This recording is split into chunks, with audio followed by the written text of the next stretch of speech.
Welcome to I'll Meet You There, Conversations with Women Lighting Brave Fires, a podcast for midlife women reclaiming authorship of their lives, lighting fires, moving through doubt, and taking brave, imperfect action toward the things that light them up. For years, I've been quietly having conversations with friends, colleagues, and clients in Zoom rooms, in my local community, and in spaces I've tried to create where women can talk honestly about what keeps them small, what fires they might want to light, and what brave actions they might experiment with next. The word fire starter was popularized by Shannon Watts, and I love it because it captures something I see happening everywhere: women lighting both small and big fires in their lives. This podcast builds on that spirit, amplifying women who are finding their fires or already mid-burn, not finished products, but women in motion. Each week, I sit down with a fellow fire starter, a woman who has stepped outside her comfort zone in big or small ways, to talk about what it really takes to play bigger, the doubt, the pivots, the messy middle, and the brave moves no one sees. I'm Lisa, a national board-certified health and wellness coach and writer, and for years I've been having these conversations quietly with women about self-trust, reinvention, and what happens when we realize we're not done yet. Because here's what I believe. When one woman lights her fire, it gives the rest of us permission to burn brighter, and that's how courage spreads. So go ahead, light something. I'll meet you there. Welcome to another episode of I'll Meet You There, Conversations with Women Lighting Brave Fires. And today I have the super inspiring and very lovely Nicole Pavlin. Am I saying your last name right, Nicole? Thank you for the introduction. And yes, you're saying it very well. And thanks for having me. I'm looking forward to talking. Thanks for being here. I mean, this is so fun. So Nicole and I usually chat in our fire starter group like once a month, and we met through Shannon Watts Firestarter University.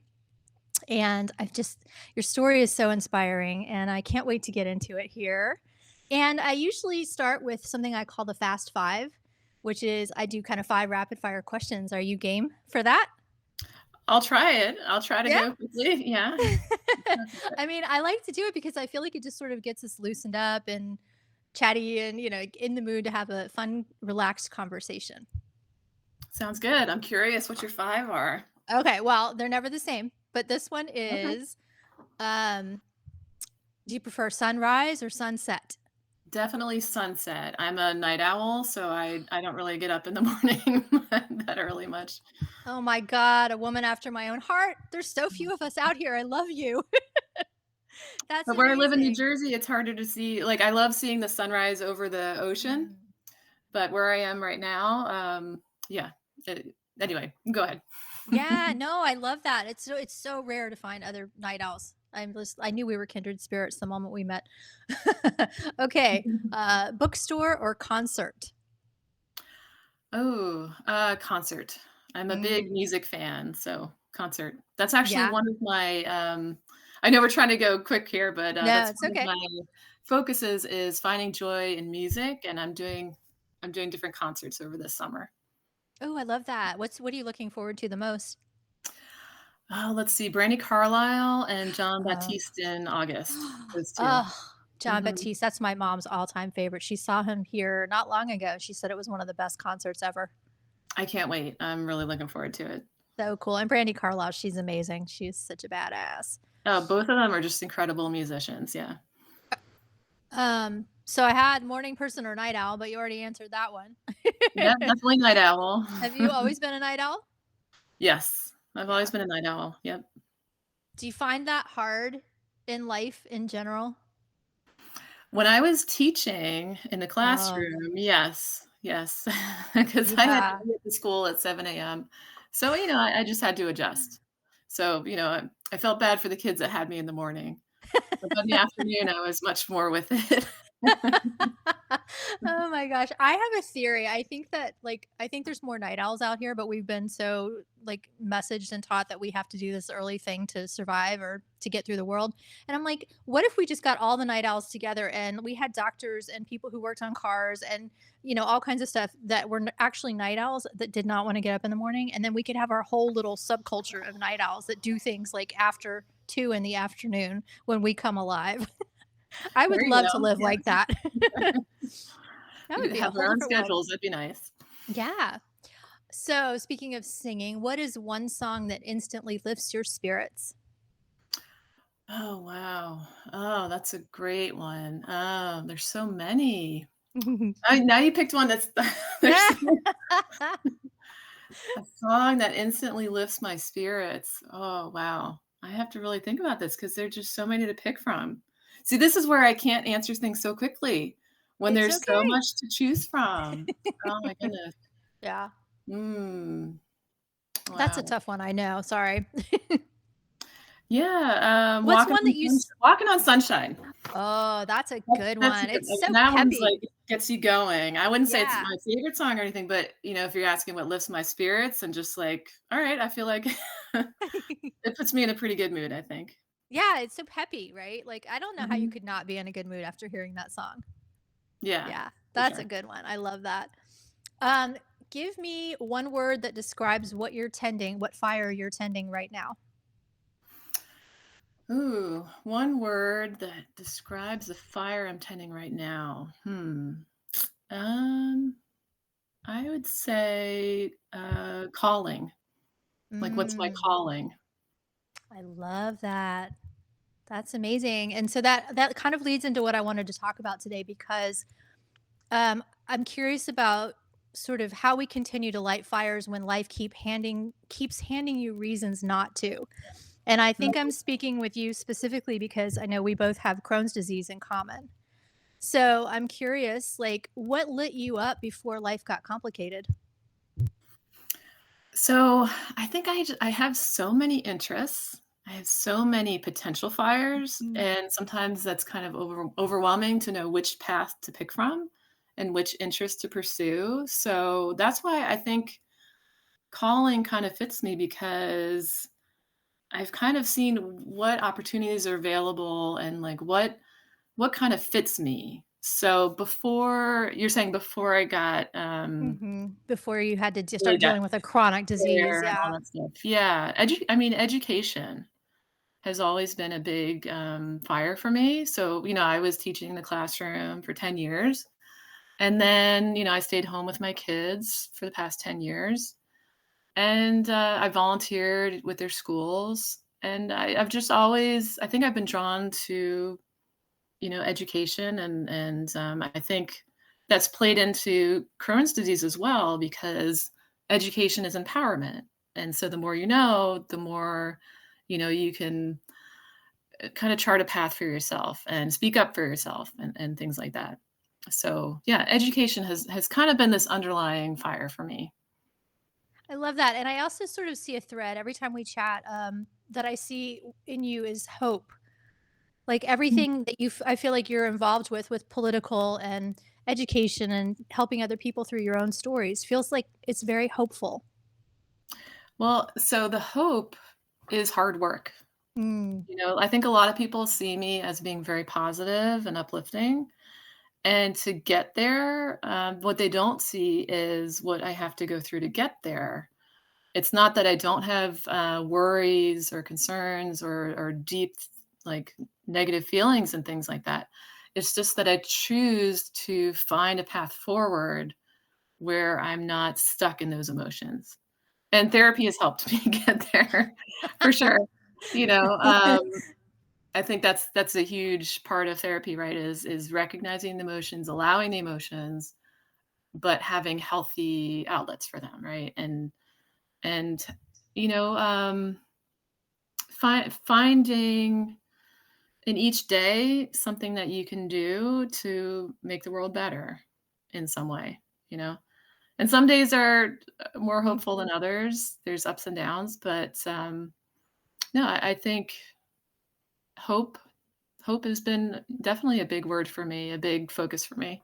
And I read the Book of Hope by Jane Goodall, which really, really helped me, in these times that we're in right now. It's been really helpful to focus on why should we have hope and the idea of how to build hope and things like that. Right, and it's kind of like a muscle, right? It's kind of like it's not like you said, we all have darkness in us. We all have hard times.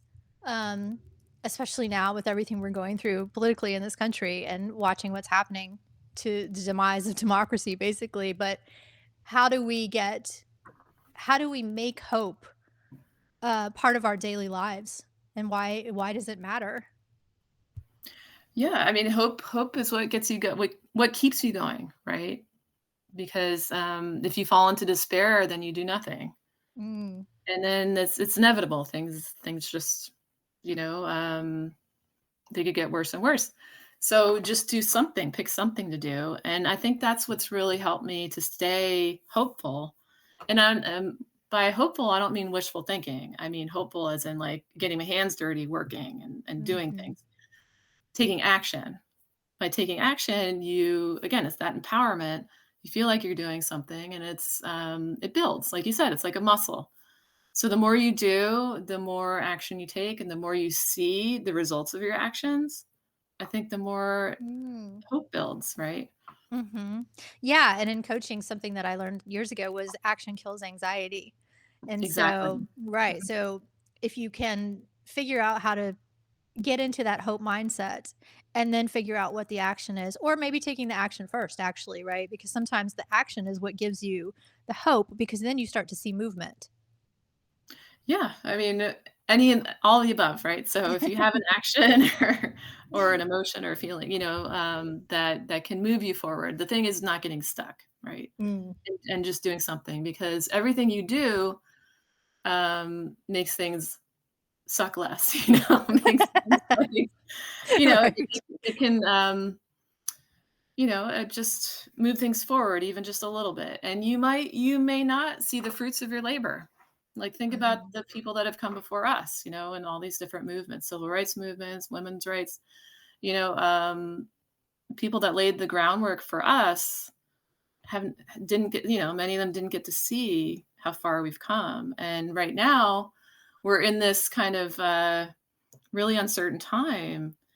But we have an opportunity with uncertainty is also opportunity. We have an opportunity to kind of design where we want to go in the future and continue building the road so that, people are treated with dignity, regardless of their background, where, um, women are treated fairly, with In respect, a dream world. But we have to build A this. hopeful world, exactly, something we have to build. Yeah, That's the thing, it's not gonna happen on its own. So, you know, exactly. we have to build it. So you mentioned earlier about getting stuck. What are some things that you do when you feel stuck?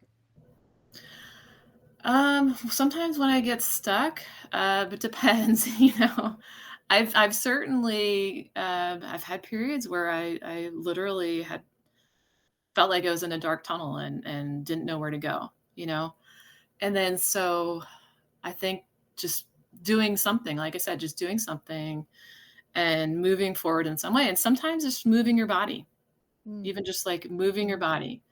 Like think about it, it's momentum, right? If you're sitting down on the couch, or scrolling on your phone and you're feeling despair, then just like putting down the phone and just getting up, walking around, going out in fresh air, breathing fresh air, touch grass, right? Those kinds of things.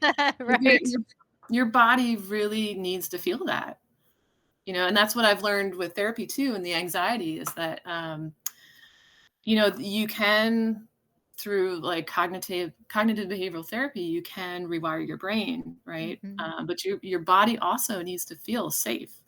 You also need to do somatic exercises for your body to actually, you know, um, recognize and feel calmer. Yeah. Yeah, there's something about being grounded and being present, right? Like physically, like you said, touching grass, being tethered to the earth and knowing that in this moment you're safe. And you know what? Even just breathing, just like a Mhm. breath, a nice deep breath can do Yeah. wonders. And that's something anybody can do anytime. I mean, Yeah. you just sit Breathwork there at your is desk in the office and you just take a breath deep work breath.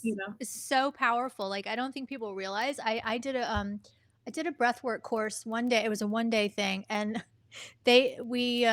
she had us doing these deep breathing exercises very slowly at first and then they got more intense and all of a sudden like 5 minutes in I was just bawling. I don't know why. I was just crying my eyes out because I felt something so intense that I had never felt before, all because of the breath work. And I was like, wow, I knew breathing was powerful, but I had no idea it could be this insanely powerful. So it's Yeah. pretty incredible. Sounds like you released a lot with that breath. Yeah, You were that's kind of exactly what holding it it. felt like. Yeah, Yeah. like a big Yeah. release. Yeah. And this, so So go ahead. I was going to say more recently, I read this book, See No Stranger by Valerie Kaur, and she talks about, a lot of us have this rage right now because of the injustices that are happening, and um, so anger. She says that anger is an emotion that shows us, that we want to fight for what we care about, right? And it's important to have a safe container for that. And that's the thing, is I think with these emotions, it's a matter of how do you express it, right? And kind of, you know, figuring out why are you having this emotion and what can I do about it. And the safe container could be like you take it, I don't know, go out and scream or something, or Release it. yeah, release it in some way, Yeah. like move your body in some way, but obviously not harming anybody, but just having this way to express it. It could be, it's like, for example, songwriting. Think about all the protest Mm. songs and things like that, so some way to express it that's constructive and healthy, I guess. Yeah, I mean, that's the thing, like, women in particular have been told that anger is such a bad thing. And so we've hit it way down deep because we don't, what is it, seen as ugly or whatever, and it's actually the opposite. It's very inspiring, especially if you use it the right way, like you do, and like when you're singing, right? Like, tell me more about this singing group. Yeah. So one thing I wanted to do in Firestarter University was kind of find my voice. And I think I have in different ways, and figuratively, but also literally, I found that singing with groups has been so uplifting for me. And it's something, I remember when I was younger, I used to like sing in the shower, and I've always kind of enjoyed music and listening to music and singing along with it. And I never really thought of myself as a singer, though. I've played piano, I've played in a bell choir, I played the flute, but I never really thought of myself of having like a singing voice. And then so this past year, yeah, I got involved with a couple singing groups, and it just feels so good. And there's research behind this. That's like singing socially is really beneficial for your mental health. And you're finding that to be true, sounds like. It really is. And it's different because we've done practices over Zoom, but when it's in person and you're singing together, it's so comforting. It really Mhm. is. And It then sounds again, that book that I'm reading, grief is not meant to be done in mm, isolation, right? We're meant to carry each other through it. And sometimes you need this kind of co-regulation, I guess. All these big interesting. emotions. We're not meant to have to go through this by ourselves. And that's why, going through this together is so important. Yeah, I think that's exactly right. I feel like we all think that, and I think in this country in particular, we're taught to be so independent, fiercely Mhm. independent, which is great in some ways, but that also means we're also very isolated in a lot of ways, and that's not as great because, you know, s- for centuries we've needed each other to survive. So why all of a sudden do we think we don't need each other to survive, right? Like we need to be flaming those fires too, those social fires. Yeah, I mean, and going back to Jane Goodall's book, The Book of Hope, I mean, and her research and everything. So, I mean, we have a remarkable intelligence as humans, but really, I think it's the social aspect of how we've evolved that has really kind of set us so far, in our evolution. And I think we forget that sometimes. We forget how much we need each other. And there's certainly things to be said for independence and going after your individual, dreams and things like that. But we all are connected with each other. We're all tied together, and Right, and and how And how many times do you hear people say, even like somebody wins an Emmy Award or an Oscar award, they get up there and they thank how many people? They did not do it in Right. isolation, right?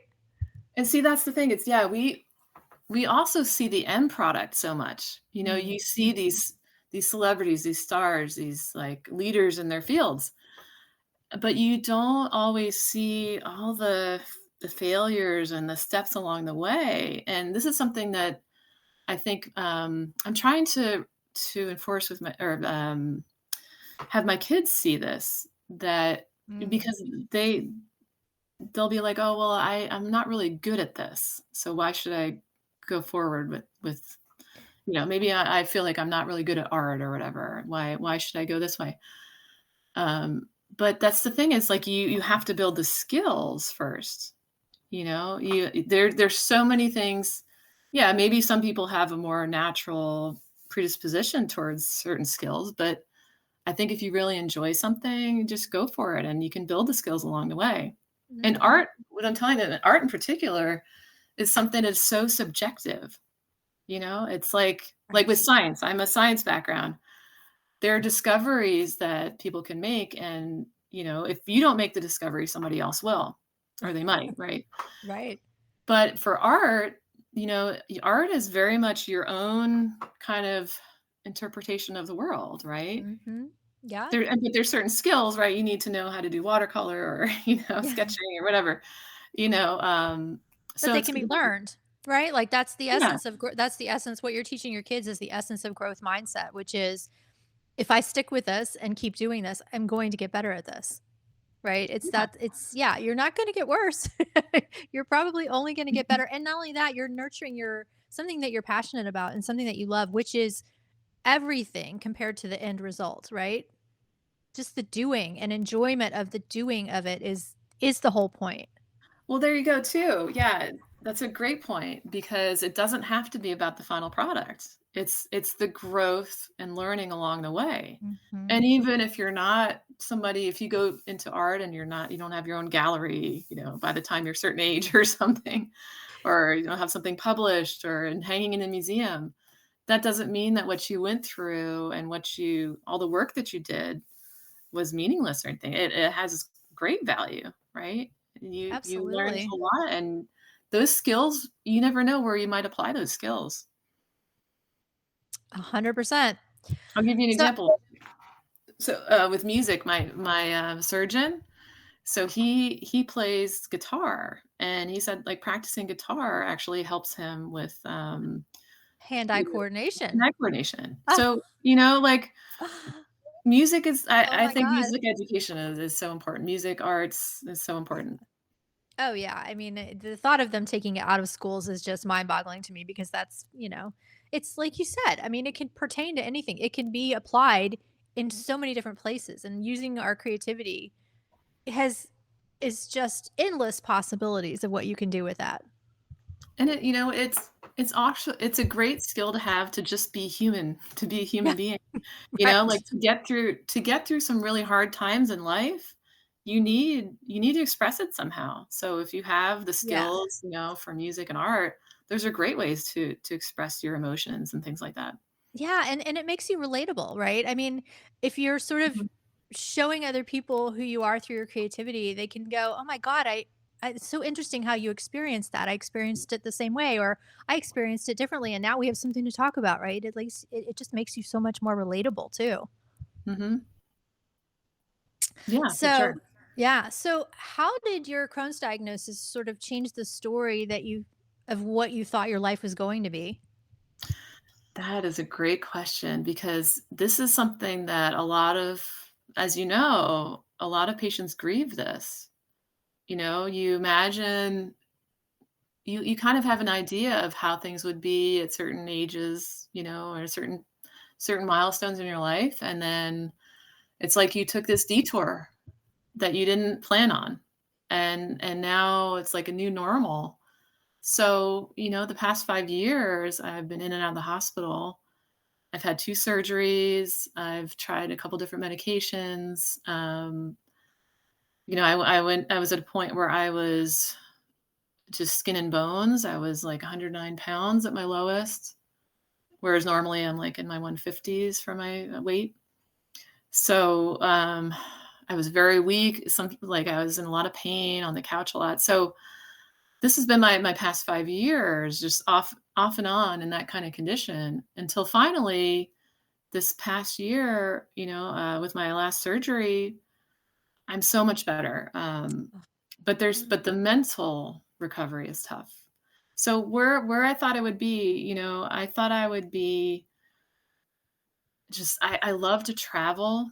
I love to hike. I love to be in nature. I thought I'd be out camping with my kids and just like exploring the world with my kids. And yeah, so I took a hit, I took a hit, but I learned so much along the way about myself. And I've realized, I guess, that when I fall, it's gonna happen. Like you fall, things happen, right? But when I do fall, there are people that are gonna help me. Mm. That was one thing I learned was that if I ask for help, there are gonna be people that help me. I just have to ask for it, though. Some people don't want to ask for help. Oh, no, it's very common for women in particular to not ask for help. We're supposed to have it all together, right? Right, right. And sometimes we're not taken seriously, right? A lot of True. times, right? We're Yeah. dismissed, you know, like with bleeding, with GI bleeding, sometimes it's probably hemorrhoids, somebody would say, Right. but it was way more, definitely not hemorrhoids. This was something It's worse. like, "No, something else is going on here. Take me Yeah. seriously." Yeah. So, I mean, that's a whole nother conversation about, Mm. women in healthcare and research on women's health and being dismissed and things like that. But yeah, so going back to your question, I definitely had a different idea, but here I am, and I'm kind of at a point where I'm ready to figure out what's next. And Mm.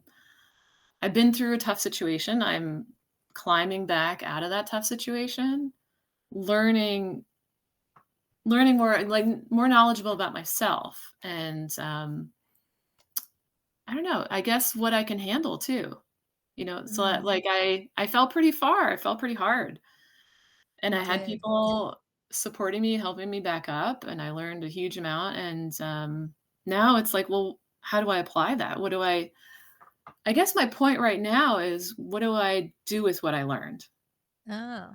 How right? right, how do I recognize my own resilience and grit and take that with me into my next adventure or my next part of my journey? Right? Which is kind of like at all these different periods in your life, you have periods of growth, right? And then, if you lean into it, you may find something on the other end that's Pretty something you didn't powerful. expect, right? Yeah. So, yeah, and back to the idea of having expectations. Yeah, you can kind of have, I guess, a goal or a path that you want to be on or you expect to be on, but when you get diverted to another path, I think it's important not to get stuck on the what ifs. Like, what if this didn't happen, or why did this have to happen Mm, to me, and mhm. things like that. And it's totally fine to have those feelings. It's totally normal and fine to have those feelings. But again, just to not get stuck in it is the thing. Because Right. then you're gonna miss out on this other path that you're on. You're gonna miss, if you're always focused, say, like a fork in the road, right? Like, I thought I was gonna go down the left fork, but now I'm on the right fork. And then you keep staring over at the other side. I'm like, what if I was on the other side, Then you really miss what's right in front of you. And it takes Yeah, practice. It takes it do practice to be it where you it go in. does take practice. Yeah, a lot of people I think live in that area of regret, Mhm. and they're not, like you said, focused on being 100% present where they are now and sort of grateful for what got them here. And if you get stuck in regret, it's kind of a depressing, like living in the past feels depressing to people. Living in the Mhm. future brings a lot of anxiety, I think. Living in the past brings a lot of depression, but I think living in the present is where the peace and the calm is. That's a great point. You're right. Yeah, if It you're was kind that of was stuck a in the T I think it past, was a Thich Nhat Hanh or somebody who said, or maybe it was Buddha who said that living in the past is kind of brings depression, living in the future brings anxiety, living in the present brings peace and calm. mhm. Yeah, and I really like what Shannon Watts, wrote recently, which was about pain and suffering, right? Did you read Yeah, that? I About did. how, pain is inevitable, right? Everybody has pain Yeah. in life, but it's kind of, I guess, how you view the pain or the challenges that you have, and the suffering is optional, right? Is like Right.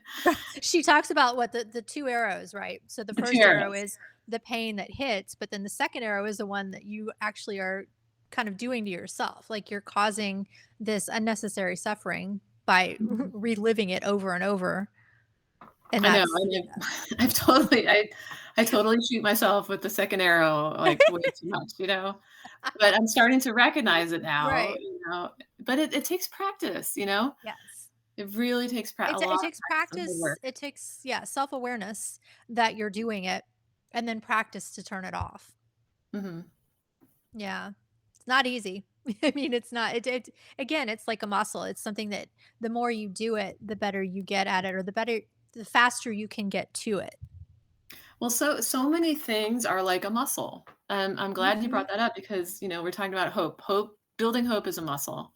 Courage is a muscle. And this is another book I read, How We Learn to Be Brave by, Marian Edgar Buddy. And it's like I always thought, well, either you're kind of brave or you're not, but you can build courage. So anybody can really learn to be brave. It just takes practice and taking those leaps where you put yourself in an uncertain situation and you try it. Like for me, I've always like public speaking is something that always, makes a lot of us nervous, right? Uh-huh. But then, I did public speaking classes in college, and then I was in front of teenagers every day for 10 years, talking in front of That's them. terrifying. But, it's different when you're the one running the classroom, it's different. Mm. Substituting is a whole nother nother ballgame because you never you're just temporary, the kids, They don't respect you yet. Yeah, yeah, yeah. They know you're just temporary, but, I don't know. Anyway, Funny. yeah, so these are things you can build, and also, like, I think the fire that fired up we were talking about, like, finding your fire, I think it's kinda like a muscle to build that too, right? To Yeah. keep I mean, I don't know if the muscle we should probably think of, like, a fire type analogy, like sticks, you know? Brush, right, like, Yeah, right. what else can you, how can you Kindling or yeah. how can you grow your kindling? Yeah. Yeah. But, like, you gotta keep the fire going, right? And sometimes the fire is bigger, sometimes it's smaller, but, it takes practice to keep it going and so it doesn't totally just go out, right? Right. Well, so how do you recognize when a fire is trying to get your attention? I'm trying to work on that. I feel like Mm. it's kind of an intuition, I guess, in some ways, but I'm starting to recognize it more. I think going through Firestarter University helped me recognize, um, when a fire might be there or when there's something that's kind of like it's almost like a wave almost. To switch analogies, almost like surfing. I like to think of it like that, Mhm. where, I think the more you practice surfing and kinda know what you're good at, or like her, fire triangle, right? Right. So the The values, abilities, what's the third one? I'm trying I to remember. always forget, not beliefs. Values, abilities, and, Uh, wants, right? Desires, right. Desires, Yes, thank yeah. you. So, like, if you're very much aware of those and, Mm. you've really, like, enhanced them or developed them so that you can recognize, "Oh, here comes a wave," and I have practiced surfing this kind of wave before, so then you see it coming along and you're like, "Oh, maybe I should catch the wave and ride the wave because, like, I have the skills, I've practiced it before. I think I can ride this wave and see where it leads." You know, um, So I'm starting to, I guess, recognize when the wave is coming, but it's a matter of what I need to work on is jumping on the surfboard. Mm. I Tell think me more about because that. Yeah, like I love that the wave analogy because it allows for flexibility, right? It's sort of like I'm going to try this wave. Well, without the expectation of having to know what the outcome is. I'm just going to try this wave and see where it takes me, and then I can hop off, right? I can get on the surfboard when I want. I can hop off the surfboard when I need to. yeah, and there's all different levels of waves too, right? Some are bigger than others, and Mm-hmm. some are long. You ride the wave longer than others, but you also need to know when to Oh. get off the wave. Right?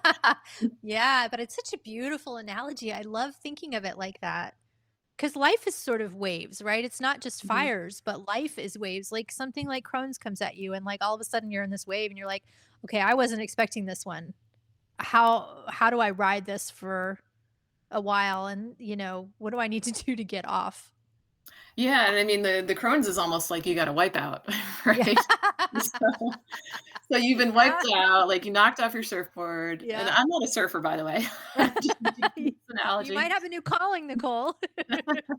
My brother surfs, but yeah, not me, not me. I can do a paddleboard. Um, That's a form of surfing that counts. yeah, there you go. So, yeah, so with something like Crohn's or some kind of an accident, who knows, something like that. All different kinds of things can happen in life. So maybe you get thrown off your surfboard a little bit and you're stuck under the water. You're thrashing around. You're thrashing around in the water and you're having a really hard time, but maybe another surfer comes over and helps you, or maybe like a lifeguard, right? Somebody comes over and helps you, and or maybe you just help yourself. Like maybe you get out of the issue yourself, and you find your board, and then the thing is, though, yeah, you may need some time if it was something really scary or something that just like you got hurt. You may need some time to recover physically and mentally, Mhm. right? But the thing is to not let that stop you from trying again, from getting back on the board again, right? Right. Right. So you talked about 4 different books that, sort of changed who you were. What did they tell you about the woman you were becoming? So this is I'm glad you said that, becoming also, because that's something that I'm starting to realize. You kind of you think you think about your past, you think who you've been in the past, and you think about what's influencing you and how you're changing. Sometimes you feel like, oh, I can't do this because this is who I've been in the past. Like for example, the public speaking or something. Like I've been afraid to speak in public, so I just can't do this. Like I never thought I'd be a teacher Mm. because, It was if you that told me, debilitating. Yeah. oh my goodness, if you told me when I was a teenager or younger that I would be a teacher, I wouldn't believe you. Yeah, but again, so I guess that's something that once you put yourself out there and you try it and you look at your fear in the face and you just do it anyway. There's so much growth beyond that. It's amazing how much you can grow beyond that. And that's when it starts building, right? So I guess I saw myself having more and more courage, but Mhm. because the more times you look at your fear in the face and just do it, I think the more it gives you confidence to do something else like that, right? Right. So, yeah, I think, I there have been times where I've grown more than others, but at this point, I don't know, I'm just reflecting. I'm kind of reflecting on where I've been, and I think at this age, you kinda know what you like and what you don't like, and kind of Mhm. like what your skills are, what you're good at. I mean, there's certainly things you haven't tried yet, which is exciting because it's kind of like it's a period right now where you can kind of reinvent yourself in a way.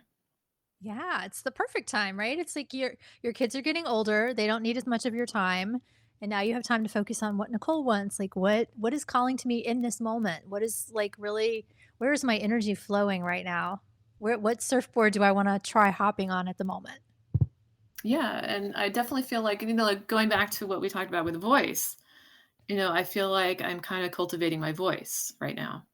That's the thing that I'm becoming. I'm leaning into my voice. I really do enjoy singing. I really do.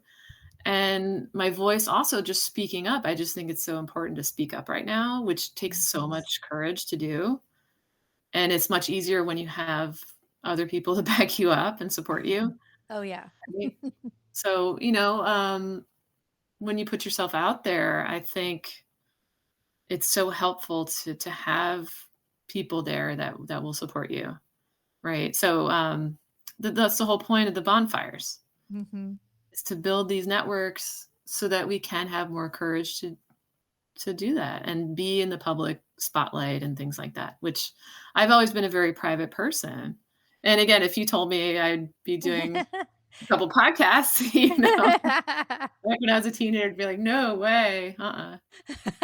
And I mean, This at is one point, you even entertained the idea of going into politics. Like, I don't know that that's a path that you're ready to follow, but even the idea of entertaining something like that from someone who started out debilitating fear of public speaking, and now you're like, oh, maybe I should run for politics. Like even to consider that is amazing. well, I think once you so here's the thing, I think when you have something that you care about so much, that you Mm, feel like you wanna fight for or speak up for, it overcomes the fear of the other fears, I think. it outweighs it. Yeah. Yeah, it outweighs it. So, as far as politics, I mean, there's just so much reform that needs to be done, and it's such a machine right now that I think my level of getting into politics probably would be like running for school board, like something, more low key like that. Well, it's not always low key, but Right. like Not from what I very, hear. I guess I mean like hyper local, something hyper Hmm. local. But right now, I just feel like I want to support. I want to help out and support candidates that are standing up for things that I believe in, I guess. And so, Um, I did the Demand a Seat program to learn more about how politics work, and it yeah, was and very so eye-opening. I bet. And so like what you're doing is taking steps so that when you find it's sort of when you start to match your values and your what were her three things again? Your So values, skills, abilities. desires, right? Right. And so you're going to be in the right place at the right time. And I imagine that when you find that thing that really speaks to you, you'll be able to jump into it because you will be so prepared, even though you don't know that that's what you're preparing for right now. Well, I think that's what we really need to do, right? Is just to be ready. Yeah. So to kind of and to be ready, you need to know yourself. You need to, I guess, know what your skills are, what your skill set is, what do I want, and yeah, what are my core values? And when that's all in alignment, right? That's when you can be ready for that opportunity. Hmm. And I think that's what's happened to me in the past was I wasn't necessarily ready. There's some moments in my life where in hindsight, I'm like, "Oh, that could have been a fire. That actually could have been a fire, but I didn't recognize it or I wasn't ready." So I guess that's kind of where I am right now. I'm kind of reflecting and preparing for whatever's coming next. And Interesting. it's not something like I'm actively anxious about per se, but it's like this calling, right? So if there is some kind of calling, then I can recognize it and lean into it if that's what I want to do. Yeah. And what are you finding about looking at some of your past fires that could be inspiring you sort of down the road? I think again, like the overarching theme for me really is this like hope and empowerment. So how can I help build hope? Because there's so many things that we can work on right now to make the world better. And so where can I kind of plug myself in? Where can we each plug ourselves in so that we're doing something to make the world better for future generations? And my kids are a huge concern of mine, and I mean, honestly, all kids, right? Everybody, I Mhm. think of, and going back to See No Stranger, that book, we're all connected. So there's some people that are wounded and need healing, and I think, but we're all connected to each other. And going forward, I think we need to build a world where we try not to leave people behind. Hmm. There's a song that we sing. It's like, no one is getting left behind this time. No one is getting left behind. So, Oh, yeah, we I just love that. How beautiful and melodic. Oh, that's gorgeous. Wow. I mean, yeah, I see like you light up when like you feel something in your body when you're singing. That's where hope lives. I think, yeah, I think singing is just something, just makes me feel good, whatever the outlet is. But singing, dancing, however you express yourself, just, I think another thing is also finding joy. So singing is a way that I guess I find joy, whether just on my own or collectively. And I think for us to go forward and build a better future, we need to have a vision of what that's like. And so I think Mm. finding joy is so important because that gives us the light to move towards. Yeah. Oh, that's beautiful. And I mean, I hope if anything people take away from the conversation that life throws things in our way we have no control over, and it's what how we choose to move forward and grow from that that gives us the opportunities and helps us feel the joy and the gratefulness for who we are as living creatures, right? Yeah, and I want to be careful that not to kind of go into the toxic positivity, Oh right? no. Right. Because right, Yeah. because I'm not talking about, "Oh, everything is sunshine and Right, rainbows," right. right? Because it's not. You No. have to be real about the things that can happen in life, but we don't have to go through it alone. We can help each other through it. I think the world itself is tough enough that I think as humans, if we can just help each other out to get through it, that should be our focus, right? Yeah. Yeah, absolutely. I hope we can do that one day. I mean, I hope that the situation that's happening right now is causing people to open their eyes and realize that working together is how we survive. Not, you know, it's not only how we survive, it's how we thrive. That's a Um, that's a great point too, surviving versus thriving. Yeah, yeah. I mean, there are some points where I guess if you're back in the water example, there's sometimes you feel like you're underwater or treading water, but we want to get to a point where we're actually kind of like maybe relaxing in the water or swimming in the water or, doing water sports. I don't know. Something Right. more So, joyful, right? yeah. Yeah. I mean, and surviving. Yeah. Sometimes there are days where you just have to do what you can to just get through the day. But in, in each day, there's moments of thriving if you look for it. And there's Yeah. moments of growth. And I think each, if you, I try to look at just each day one at a time, from when you wake Yeah. up to when you go to bed, and It's that's its own story, right? It's its own entity, it's its own thing, and it's what you wanna make of it. it's like a scene in a movie. It's like Yeah. one day is like a scene in your whole movie of life. And Yeah. that's actually the next book I'm reading. The book I'm reading now is How to Tell a Story.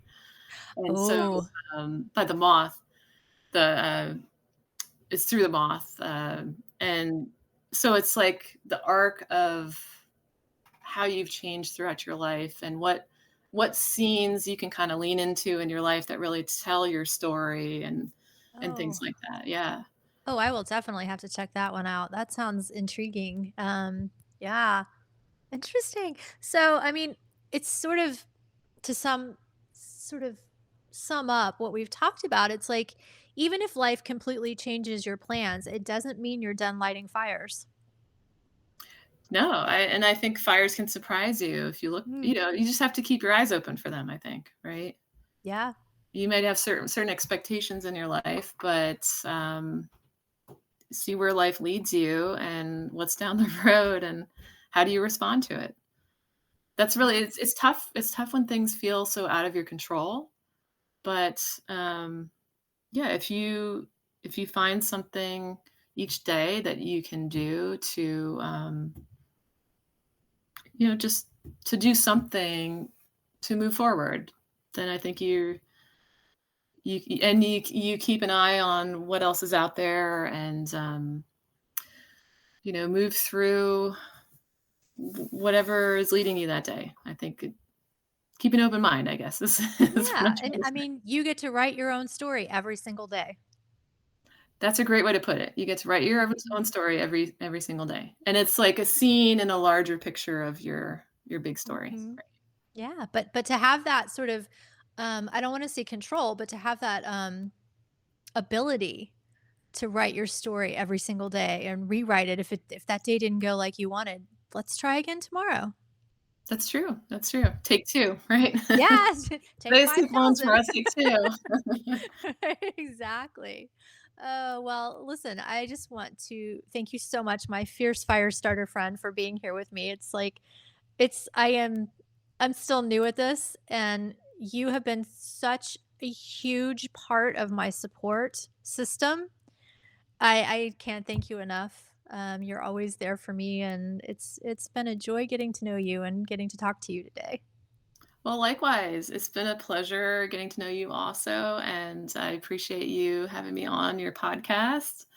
I think, it's been just so great to get to know you and to be able to be there to support each other, you know, and, yeah, I can't wait to see what going forward, you know, how your podcast grows and what you're up to next. Well, I wouldn't be able to do it with wonderful people like you without wonderful people like you. So thank you for joining me. And I know you've got to get going, but I'm gonna end by saying, anyone listening, light your fire, take one brave step. Nicole and I will meet you there. We'll meet you Have a there. Yeah, Thank you, have a Lisa. great afternoon.